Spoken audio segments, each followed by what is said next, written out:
It's my pleasure to be here and to have the opportunity to moderate this panel and to focus a little bit more on law enforcement and law enforcement's role in this. We have with us today Judge George Grasso to my right from New York City. He was appointed in 2010 by Mayor Michael Bloomberg as Judge of the Criminal Court, City of New York, serving a 5-year term. He was reappointed by Mayor de Blasio to a 10-year term commencing in January of 2015. The fascinating piece here is that Judge was actually served as a law enforcement officer, began his career, spent 30 years in law enforcement at the NYPD, both as an officer, rising to the rank of Deputy Commissioner of Legal Matters, Chief Legal Counsel in 1997. Also with us to my left is Chief of Police Jeff Swoboda from Elgin, Illinois Police Department. He became chief in 2010. He had worked at Elgin Police Department as a resident officer program of Elgin, promoted through the ranks to deputy chief and then ultimately chief, has his master's in administration of law enforcement and a bachelor's in criminal justice. So we're going to start the conversation today looking at the overall perspective of why law enforcement, how does law enforcement fit into this? And we see today that on the front line, the role of law enforcement has changed dramatically. Today, there's recognition that they have to participate in community issues. They have to participate in behavioral health. If we're looking at, as an example, this opioid crisis. So there's ever an expanding role, and I see nuances that have really taken a foothold. Citation in lieu of arrest, pre-arrest diversion as an example. Looking at the idea of community trust. So I'm going to throw to our panelists is, so from your perspective, how does law enforcement fit into this, and why should it be important to law enforcement? So, Jim. Okay, thank you very much. So it's great to be here with everybody today. And one of the things I was asked to do is to share a little personal perspective of things I've seen in my tenure in the criminal justice system. Next week, I was appointed as a member of the New York City Police Department on November 7th, 1979. So next week, I'll be coming in my 38th anniversary as working in the criminal justice system. And I'm going to start with the concept of accountability. We have levels of accountability in law enforcement today, certainly speaking from the perspective of New York City, that was pretty much unimaginable when I became a police officer initially. People pay attention a lot more today with technology. Everything a police officer does is subject to levels of scrutiny. Just somebody has a cell phone and the police officer could go from anonymity to being a national figure in a bad way or a good way, literally overnight. So where does the right to counsel come into that? Well, police officers are effectuating the arrests. Police officers are effectuating the initial investigations. The Sixth Amendment, as interpreted by the Supreme Court in Miranda, lays out very clear rules as to custody and interrogation and the responsibility of law enforcement to ensure an individual is informed of their right to counsel, and the right to counsel is effectuated. If law enforcement is not paying attention to that, in not only in the letter of the law, but in the spirit of the law, among other things, what we result with is wrongful convictions. And nothing can be more toxic to the relationship between law enforcement and the community if the community gets the sense that their police departments are not sensitive to the constitutional rights, and in particular the right to counsel, and that people would be routinely or would not be uncommon that you would have wrongful convictions in the jurisdiction. Now that hurts law enforcement in many ways. It certainly sets the stage for civil disobedience. It also is the type of thing that dries up the ability of law enforcement to have the trust that it needs within communities to get information to maintain public safety. And in this era that we live in, we also have constant concerns of potential issues that could involve terrorism. When I was in the NYPD, I was in the middle of the events on 9/11, and as recently as this week, we have another attack in New York. How do we prevent these things from happening to begin with? We must have, law enforcement must have high levels of community trust.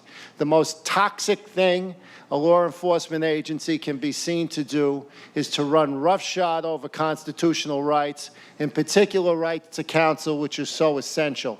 So that's kind of a general perspective I have about it. Chief? Yeah, thank you for the opportunity. And like most times, if you're the third speaker and after a couple of great panels, sometimes you wonder what you can add. And so I was at this meeting 2 years ago, and then when I was asked to be on this panel, I was a little bit, I'm not sure what I can bring to it. I'm new to this as far as recognizing that there's a partner out there. So to what the judge just talked about as well, it's just that in law enforcement right now, we need every partner we can get. And many times, as was said earlier in one of the panels, you many times don't think you realize that you have a partner out there. And so really just opening your eyes and looking around. And so we just did the 21st century policing. President Obama started that, and the report came out a year or so ago, and every department is looking at those pillars. And that first pillar is public trust and legitimacy. And if, as the judge just said, if we have people out there and segments of the community that feel that they can't trust us, we're not legitimate because they know a personal experience where they didn't have their constitutional rights upheld, and then they tell people and others hear that same story, that we need to be out there. And so we need to be hearing those stories firsthand at the table from public defenders and from anyone else, and recognizing, as I saw or listened to with Contra Costa, there are plenty of opportunities where we're all on the same side as far as making sure that the system works, that there's justice, and that if we recognize that there are partners out there, and police chiefs need to be able to recognize those partners, because the officer on the beat isn't going to have that opportunity. So that's where I looked at it was my role as a police chief, is that recognizing other partners that are out there, coming to the table, listening, bringing information back to my area, and starting those conversations so that we can continue to all push the ball forward as we go forward. So one of the key points is we come to these, after years of wisdom and understanding, and we change our perspective on things. When was that aha moment, if you will, Chief, for you, that you realized, oh, this is important? Because I assume when you started your career as an officer, you didn't sit there and think of, okay, let's talk about the Sixth Amendment. Yeah, a big part of it where my eyes were open when I came to this 2 years ago, and I knew the public defender was out there, but as an officer, they're kind of seen as the people not to trust, that we're going to try and put holes in my case and going to be out there making a good arrest. And when I was well-intentioned young officer and trying to do the right thing and making our community safe, and here's someone making accusations or drawing issues with what I did and trying to say that I did something wrong, and took it more personally. And so, like most of us, as you get older, you tend to maybe not take things so personally and look at a broader perspective and say, without someone out there that's actually, looking out for all segments of the judge out there, the public defender, the state's attorney, all recognizing that we all play a role. That's when the aha moment came on, that, again, we can't have trust across the board. It's easy to go to neighborhood meetings when people are happy with you or generally trust you and they say, we support you. They won't be the ones that are out there when something happens and we need the community's trust, when something happens where people don't understand why the police department did something. You've seen multiple examples across the country.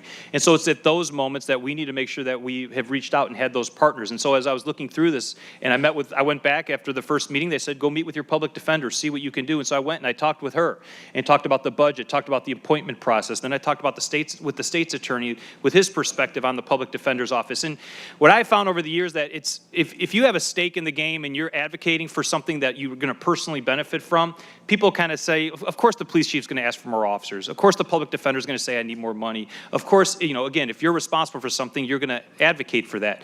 But when you have people who are at least involved in the system, and again, as a police chief, looking at the public defender's office, and now I can be an advocate and saying, there is an issue here. Maybe we do need to look at the funding. So I think it carries more weight. Just like when I need more officers, it's one thing for me to say it versus my community to come forward and say that. So I think those were kind of the aha moments that we're all in this for the right reasons, and I think the vast majority of people are, that let's recognize how we can kind of the win-win that Contra Costa was talking about, that if I win, it doesn't mean somebody else has to lose. And so I think we can all kind of work together. And that was kind of the aha moment, like, how do we all work on this? Because the problems are great, and it's going to take all of us. So that was kind of when I said, we need to look at this a little different. Judge, the same for you. When did it, you go back, your career starting as a cop, before you became a sergeant, when did this happen? Well, my career trajectory was somewhat different than most police officers because as I became a police officer, I had already taken the law boards, and I began law school in my first year in the police department, and I went to a steady night law program at St. John's Law School for 4 years, and I was a steady midnight police officer in Brooklyn. So I literally was on patrol with my law books in the back seat, so which was kind of interesting to learn about criminal procedure law at 8 p.m. and then be making car stops on Flatbush Avenue at 2 o'clock in the morning, which was literally my life. But I enjoyed that. I was in my 20s and I was doing everything I wanted to do. So having that kind of a career trajectory, I was always very focused on how we would use the law as a means to be even more effective as police officers and ultimately as a law enforcement agency. Very early in my career, I ended up in the police disciplinary system we call it the Department Advocate's Office, and was involved in some high-profile prosecutions where police officers had been accused of some serious wrongdoing. And that obviously heightened my focus on the accountability issues that I was talking about earlier. And then about 17 years into my career, I became general counsel as the Deputy Commissioner of Legal Matters. And in that job, which is an executive staff position in the PD, among other things, you have responsibility for legal bureau bulletins and police department training, and right to counsel is something that is a very serious issue in New York. In fact, the state of New York has right to counsel rules where the New York State Court of Appeals actually exceeds the requirements of the United States Constitution with when absolute right to counsel attaches. A defendant can only waive his right to counsel then in the presence of counsel. And, so in that context, I've became rather committed early in my career to how we could work within the law and actually use the law to enhance the effectiveness of the police department and the ability to maintain public safety and we have seen over the last 35 years tremendous increases in public safety, at the same correlating with a time frame where levels of accountability of our police officers have gotten much more stringent than when I first became a police officer. So that all brings me to the conclusion, not just based upon my sense of what should be right, but based upon personal knowledge and experience, that the concept of having professional law enforcement that respects the rule of law and works within the spirit of the rule of law is not only is not in any way, shape, or form inconsistent with public safety, I believe it's essential to police officers reaching their full potentials to maintain public safety. So we have Elgin, we have New York, Prince George's County, Antioch, the other communities that are here talking about, yeah, we do this. How many of your colleagues out there are actually doing it in other departments? So we have a list of 10 today, let's say. Who else is out there? And you're chief of police, what do you see? I mean, you participate in the Illinois Chiefs Association, the International Association. Well, that's what I'm hoping part of this will do. Again, I've already made some faces that I need to meet here during one of the breakout sessions or at lunch and learn more about that. I can tell you in my county, we're not talking about it at all. And so it's a subject that I've brought up, as I mentioned earlier, that, starting the conversation and meeting with the public defender and her saying, this is a great conversation, that thank you for reaching out. What more can we do? How can we work together? So I think just as during all of these things, in law enforcement or as in life, just telling the story of why it's needed, examples of where it worked, examples of, a system where at times, one of the things we rely on in law enforcement all the time are, what's the person's history? What's their criminal history? Well, if you don't have confidence in what the criminal history report says because someone might not have, as was talked about earlier, understood what they were agreeing to or even known. And so when people have warrant arrests and things like that, it just starts a snowball. So I think that story is the most compelling to me, that when I forgot the rank, I apologize, but when the police officer earlier was talking about, the police officer who shows up and the person doesn't show up in court and they just wasted their time off. They were on midnight shift, they came in for court, and things get continued. And if you want to think about dollars and cents, the overtime that a police department pays in officers showing up and then being sent home, if you just look at the dollar and cents side of it, it just makes sense. So what I plan to do is continue to learn more today, to have this conversation at a local level, and then, as Domingo, as you know, with the International Association of Chiefs of Police, talking about this at a higher level, so that we can all, again, we're not always going to agree on specifics, but the general idea that public defenders are important and they need to be, funded appropriately, and making sure that we recognize we really are on the same team, even though in the courtroom there might be a winner and a loser, that the Justice Department worked because it was fair and people were represented. And I think that's the story. If we tell that in this context of law enforcement and trust and legitimacy, all of those things really play together. Judge, same question for you. Well, I'll second what... That's right. I'll second what the chief said. I mean, I think that these are issues today that people are paying attention, and we look around the country, for better or worse, we have technology today where people are aware of things instantaneously. Unfortunately, we have to work very hard, as we're seeing, to sort out fact from fiction on a whole variety of fronts. But having said that, this is a different world than it was even 10 years ago, leave alone 20 or 30 years ago. And communities have demands, and they have very legitimate demands that people are much more aware of their rights.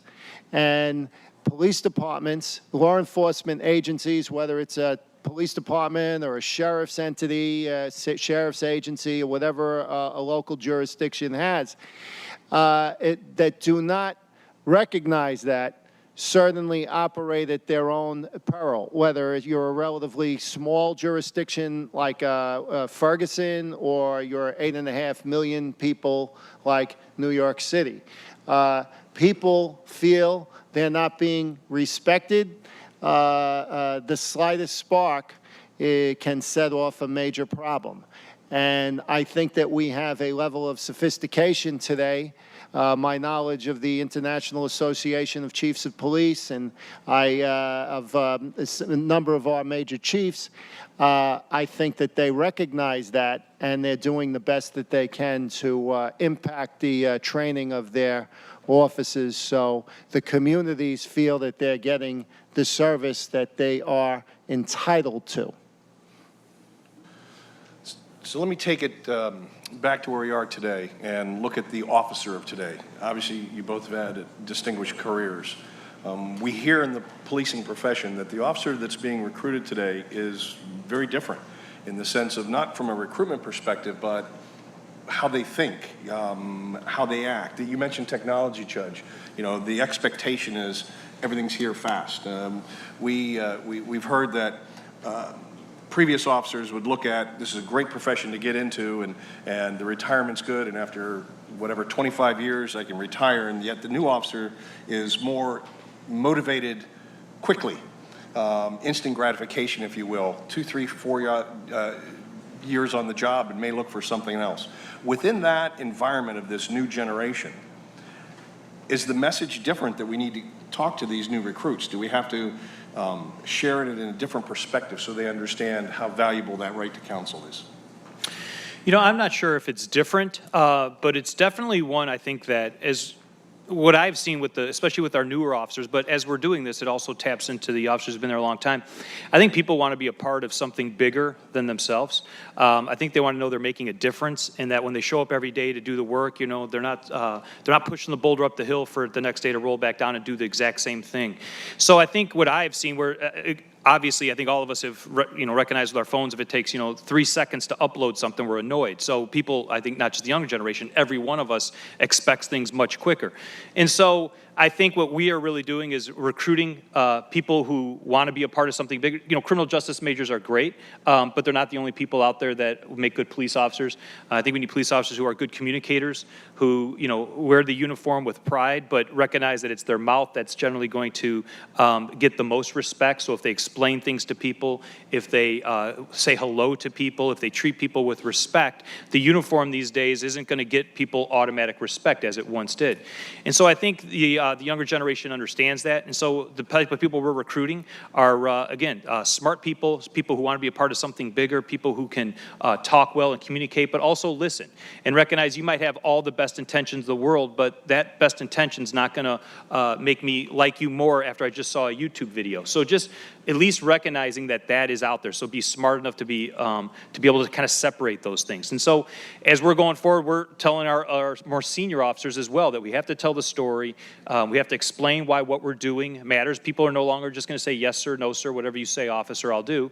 I mean, most people would like that, but that's not necessarily the case all the time. So being able to explain what's going on is so important, and having tap into and being successful. If you're going out every day and the people in your community don't trust you and you're trying to do the right thing, that job will wear on you quickly. So a law enforcement agency has to be judged at some level. Are they reducing crime? Do their citizens feel they trust them? And then I think that'll start manifesting itself in how the officers carry themselves. Like, wow, this is okay. I'm starting to make some headway. But if every day you're going out and just getting yelled at and heckled and you don't want to do anything proactive, that's when it starts spinning out of control. So I think communicating to our officers, having them be communicators are a big ones, and the expectations of officers are things we have to set early on.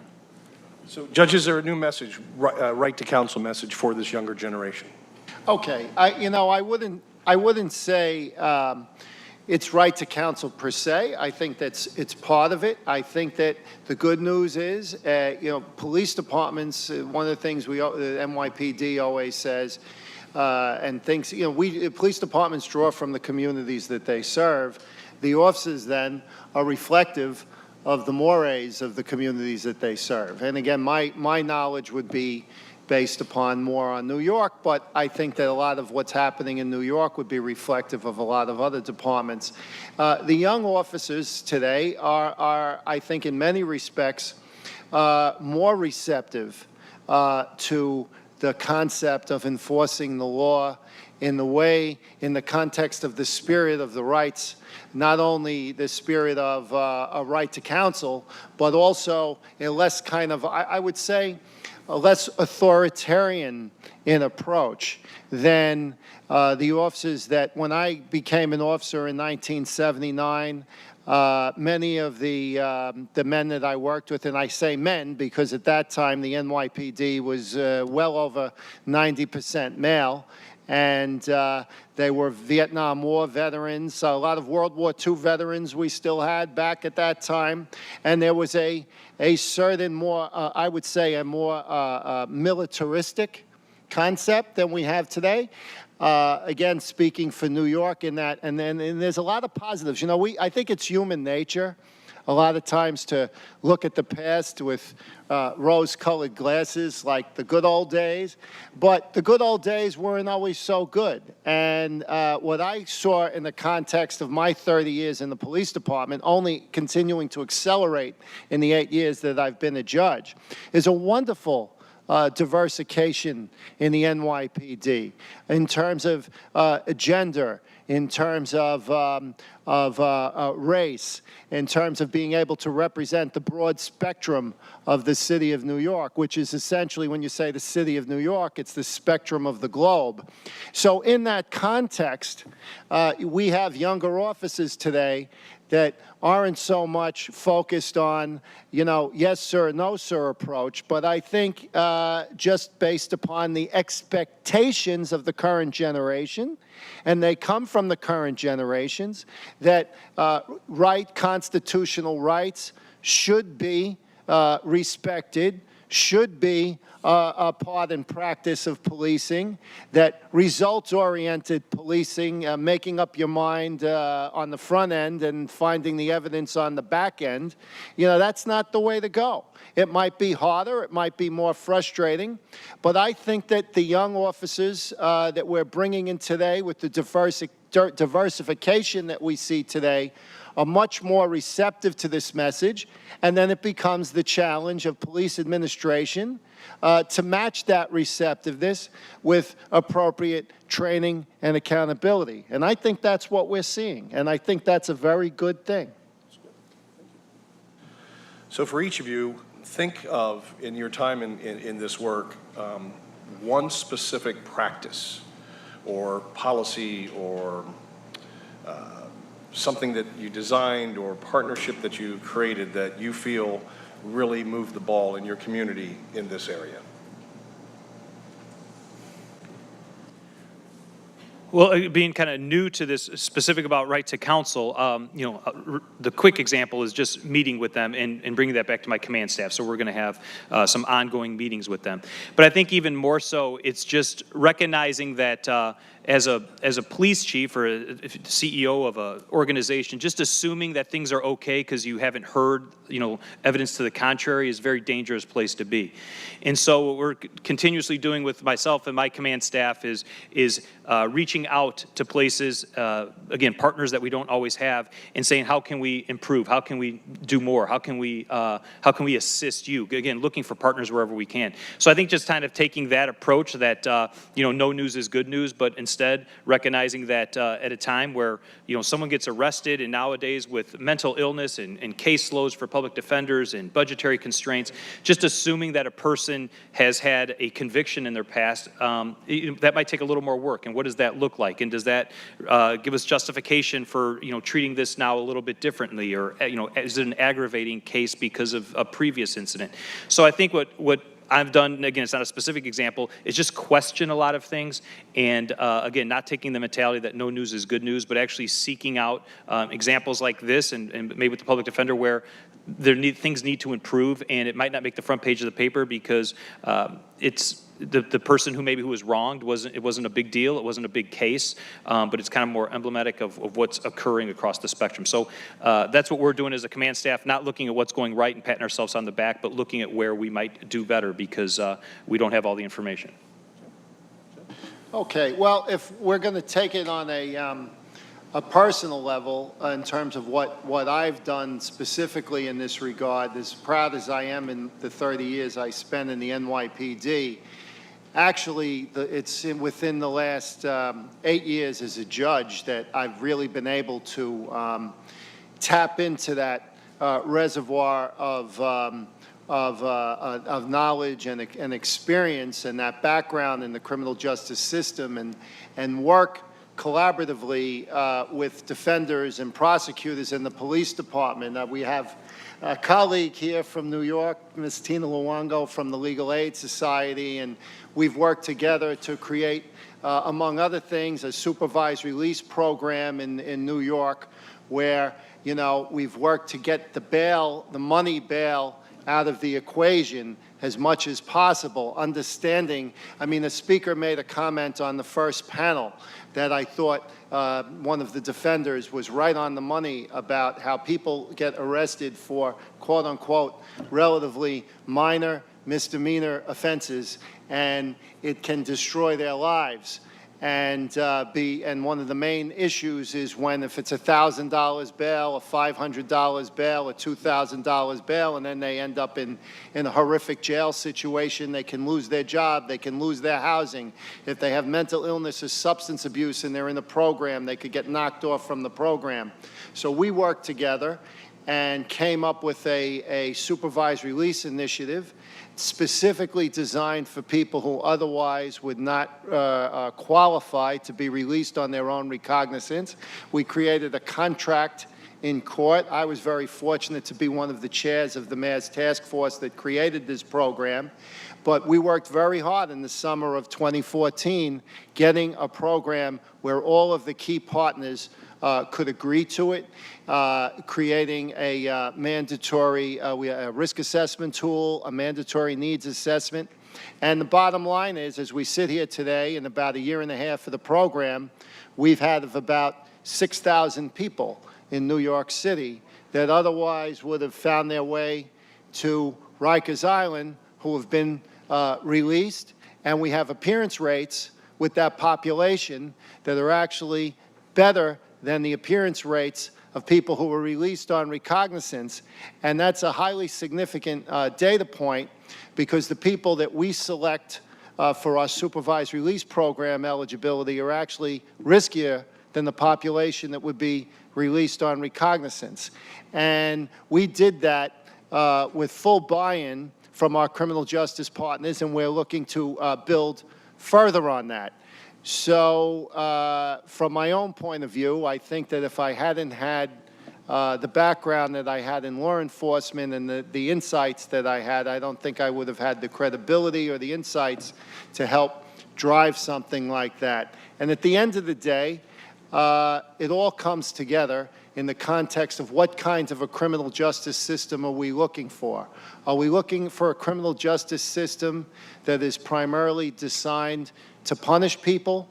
Or are we looking for a criminal justice system that is primarily designed to use the accountability that is inherent in someone being charged with a crime to get that person in a better place in their life, where we can help them with various mental health problems and substance abuse problems, and get them in a platform where they could ultimately become a productive member of the society? So, as I sit here today, to me, it's rather obvious the type of criminal justice system that we want. Thank you. You should end right there. Always end on the applause. So within this conversation, you talked, what I heard, some key messages. You talked about community trust and a fair and just system. My concern is, even as we see this concept expand and law enforcement embracing the value of those statements, how do we, my term, institutionalize this? How do we create the long-term stability of this concept when we know there's change? We know that in law enforcement profession, there's turnover. I mean, chiefs of police only last so long, so that's great you're here now, but how do we make sure that this discussion and concept and these important points of right to counsel continue long after your tenure in a department is over? Well, I think on a very basic level within a police department, who we promote really shouts, in my opinion, what we value. And so what we're looking at when we're promoting people, many times we'll say we value one thing and then we'll promote something different. And we'll blame a testing process, or we'll blame something else. And so what I think most chiefs of police can do, and command staff throughout, is make sure that people who are thinking more forward, thinking more globally, thinking about the bigger picture of the criminal justice system, not just a very specific case, we promote those people, and we encourage trips like this. We encourage people who are thinking differently. And that will, I think, then carry the day, because if we are promoting people who think that way, when they are then in a position of power and then they reward that type of thinking, that's where good things happen. And so I'm a big believer in, again, telling the story. And so nowadays with social media, it's very easy. I mean, I'm going to broadcast this, today, as far as what we're part of. And I know I'll get some raised eyebrows saying, you went where? What does that have to do with what we're doing? And so I think what's important then, as it'll start, it'll create a conversation, or at least help start a conversation where we can talk about why is this important. But you're right, the next police chief may think something completely different, but as community, police chiefs are going to eventually, do what the community, in theory, if the city managers or mayors hold police chiefs accountable, that this is important. So you put steps in place, that we reach out, we have meetings with public defenders, we look at cases that were problematic, hopefully not in your area, but across the country, and talk about how would that look here, how would that be different. And so people are expecting that conversation, so that it continues to go over and over. Judge? Okay. So we got to break out of the silos. And this is a perfect forum to have that discussion, because inherent in the Right to Counsel Forum and the whole approach of the Department of Justice is to bring together the prosecutors, law enforcement, judges, defense providers, social service providers. We got to bust out of our silos, and we have to think systemically. And again, my primary expertise is in New York City, and I can say firsthand, this is what we're doing in New York today. And the New York City Police Department is fully engaged. We can't make it about individual chiefs. We can't make it about individual agencies. And in terms of the way we think, a point was made earlier, I think it was made by the Deputy Assistant Attorney General, Mr. Rosenstein, where he was talking about the adversarial system in the courtroom. And yes, when we're in a courtroom and a judge is presiding and we have a defense attorney representing a defendant and the prosecutor representing the state, of course, the system in that context is an adversarial system. But whether it's looking to put together a supervised release program in the city of New York, or revise the system of justice in the state of Tennessee, or right down the line in terms of the reforms that we need, we will get nowhere if we don't think systemically. And that's the key, is for law enforcement to fully embrace the concepts and the benefits of collaboration with their partners, because we shouldn't be thinking adversarially when we're thinking about needed systemic changes. And certainly respect for the rule of law and the inherent place that right to counsel plays in that is central. So I think that's the key to keep the ball moving. So a lot of what you talked about, both gentlemen talked about today, is the whole context of criminal justice reform. We, up the street here, we see Congress continues, at least for the last year and this year, and continue to talk the subject of criminal justice reform without any real specifics or seeing any, frankly, movement. Should we wait in the context of looking at that at the federal level, or should we really be looking to drive these type of issues, bringing prosecutors and judges, law enforcement and public defenders, et cetera, and community members, on and on and on, together and look at reform and these issues at the state level? I can tell you, I mean, from our perspective, I'm not waiting, and you could be waiting for a lot of times. I don't know that any police officer, especially a new young police officer or a police chief that's been there for a long time, wants to be a part of a system that's broken. And so, as the judge just said, I think as we look across, there are plenty of models out there. And so I think communities, public defenders' offices, whatever, the various advocacy groups that are out there need to hold their police departments, their communities, their judicial centers accountable for what's going on. And so there's no shortage of data. I think part of it is trying to make sure that we can explain the data. So my point is just that there's no sense waiting. If I recognize I'm going to hear more about what what's going on in New York City, and again, Contra Costa, and start doing those things. And once the community starts getting a taste of that and say, wow, I like this idea that we're having these conversations, I think it'll become to be more expected. So as a police chief, I'm not waiting for a lot of things. It'll be new to us here, but it's obviously not new around the country. And nowadays with social media and the ability to share data so quickly, there's no sense waiting. And so it's a matter of, on a case by case. And, if you wait to change an entire system, that could take a long time. But when you change even on individual cases and in specific instances where you do something a little bit different to help a single person and tell that story and talk about what was happening there, that can sometimes, those little ripples can eventually, change a system. So rather than waiting from the top down to get directions and marching orders and money, I think there's plenty of incremental change that can occur at the lower level, which then will, as we share those wins, can then again create a much larger movement. Okay. These are not mutually exclusive concepts. We need to check all the boxes. So certainly in a country as rich and diverse as the United States, you need movement at the local level. You need people who are involved in their various cities and counties and states, not to be sitting back and waiting for the federal government to come and do it for them, because we'll get nowhere if that's the case. So certainly we need strong engagement at the local level. But the federal level is crucial as well. The federal government needs to be ready, and the Department of Justice needs to be ready to fund and support programs and initiatives where they're needed. Another crucial level thing that the Department of Justice needs to be doing, is continuing to do, is to set basic standards that should be acceptable in maintaining constitutional rights. There's no area, I think, that is more pregnant for the continued participation of the Department of Justice than right to counsel.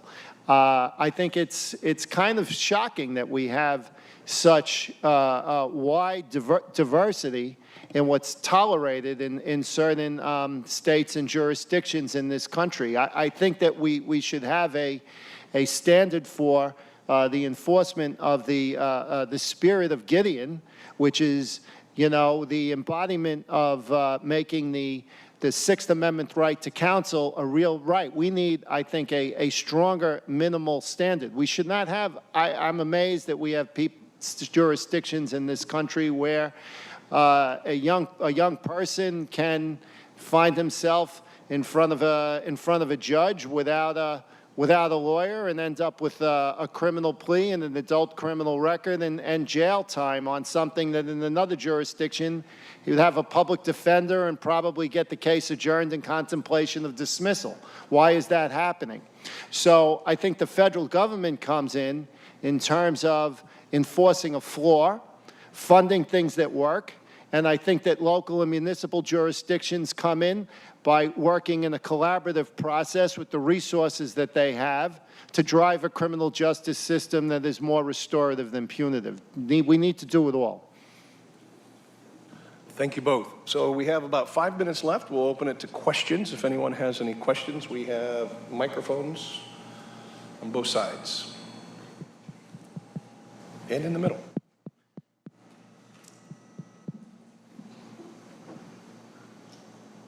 Hello, thank you guys for your comments, and I had a question actually about, well, I know my question.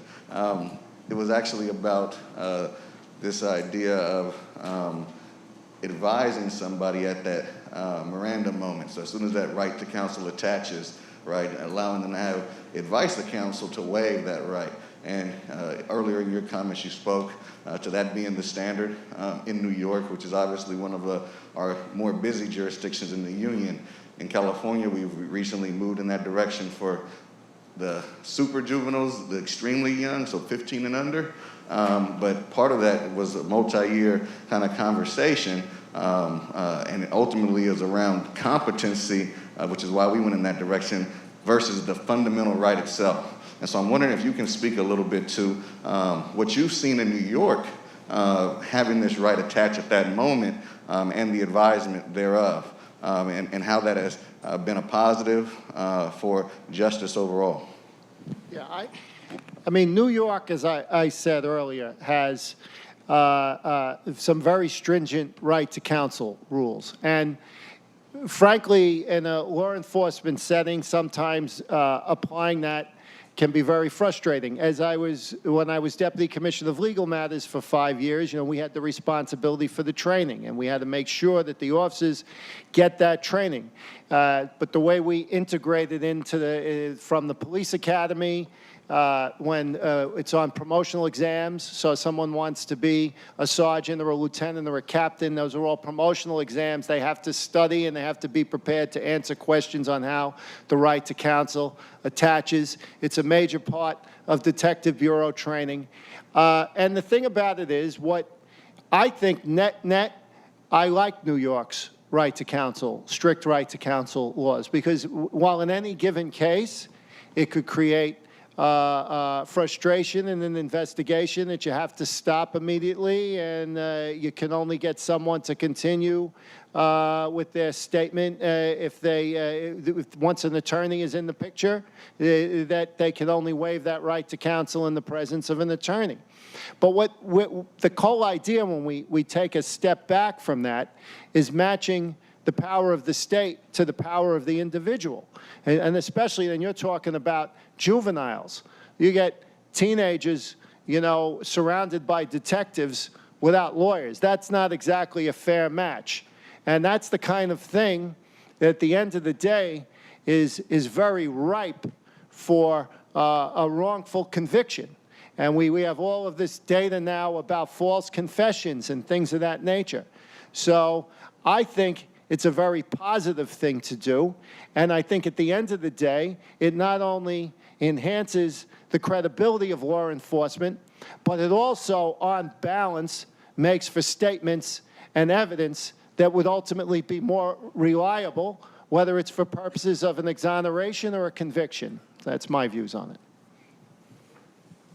Other questions? Oops. Other questions? Here, yes. Oh, sorry. Thank you for your comments, and thank you all for the work that you do. I'm wondering what, if any, efforts you might be aware of on the part of professional associations of policemen, police chiefs, et cetera, are wholesale doing this a little bit more. The discussions at the level of the annual conferences and professional memberships and things like that to be able to, A, spread the word, and B, get more departments involved. So that's exactly why I asked some of the questions the way I asked them, and what the key messaging is. The answer is I don't hear the conversation at the National Association level, if you will.